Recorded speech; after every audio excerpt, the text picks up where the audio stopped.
day 26, I think. Oh my gracious, the days are just flying by. I'm almost halfway through, which is amazing. So today I am working on my low register again.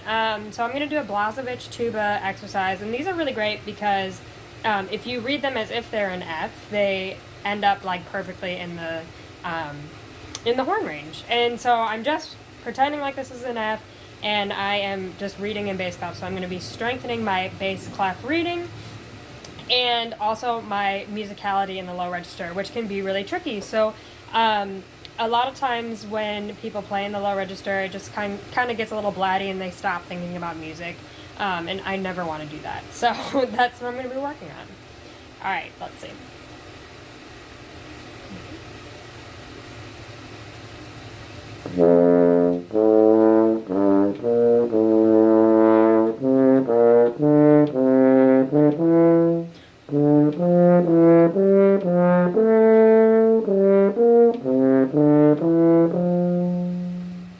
Okay, I've definitely played this before. I think it might be in like the Hackelman books, maybe. So that's nice. I recognize it at least. Ooh,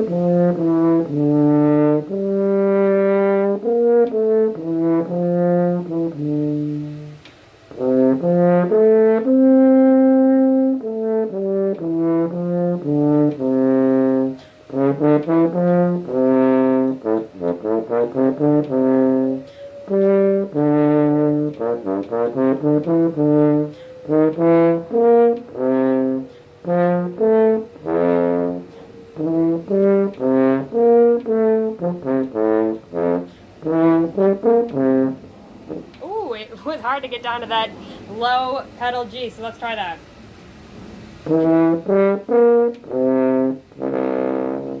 Alright, so that's why these tuba exercises are great. They just get you right down into the lower register of the horn.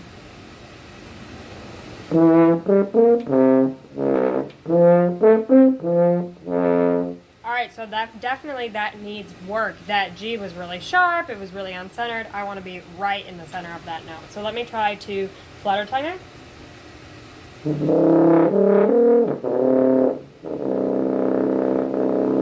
Okay, if you cannot flutter tongue this low, that means that you need to address what's going on in your playing, because you need to be able to do it.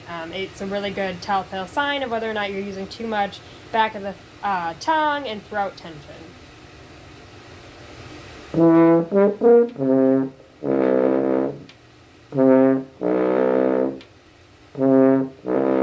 So that's something that I could maybe do in some flexibility exercises, is going in between the G to G.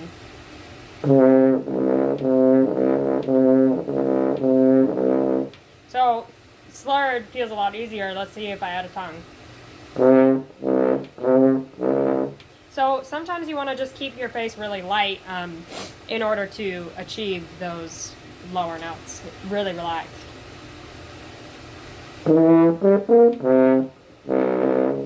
Okay, and then the other thing people do that still wasn't great for me is a lot of people, I kind of play on the knee, but a lot of people can like tilt the horn to get the angle they need. I don't do that too much, but maybe I should. It might be easier. Kind of came out easier, but that's kind of what they do. They like tilt the horn up.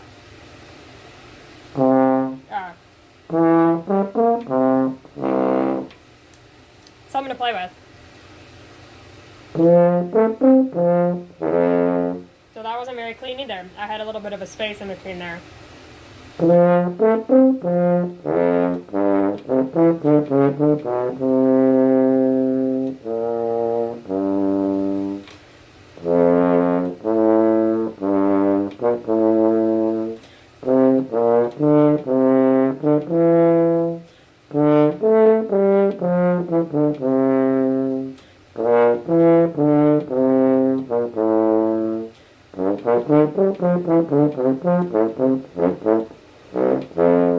Okay, so once again, it was getting harder when I was getting into that lower register. So let me try slurring it.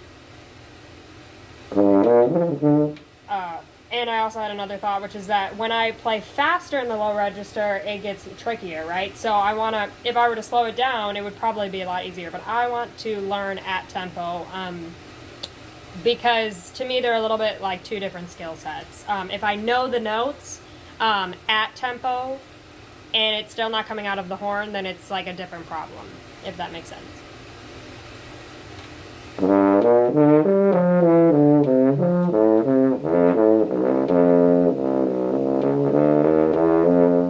Okay, so that was slower. Now when I throw my tongue in there, if it's harder, it's a separate challenge.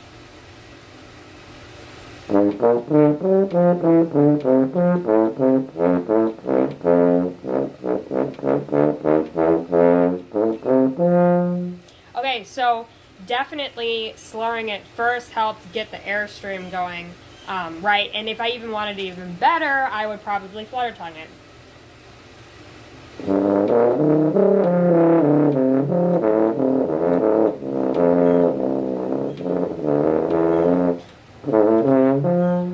When I took a breath, I couldn't get the flutter tongue back. But actually, I could tell when my flutter tongue stopped for a hot second in the lower register. Let me try it one more time.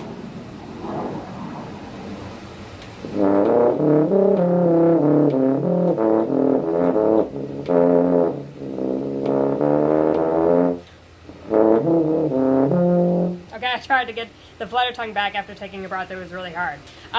So part of that is telling me that when I went to take my breath, I was tight, right? And I definitely don't want that. All right, so now let's see what happens if I tongue it or use the articulation.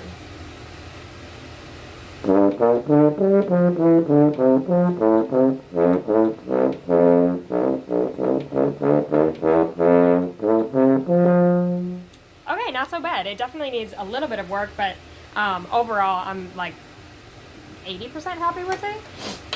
Yeah, so I would give this a try. And I'm going to be doing some different borrowed exercises from other instruments as well, because why limit ourselves, right? All right, cool. See you tomorrow.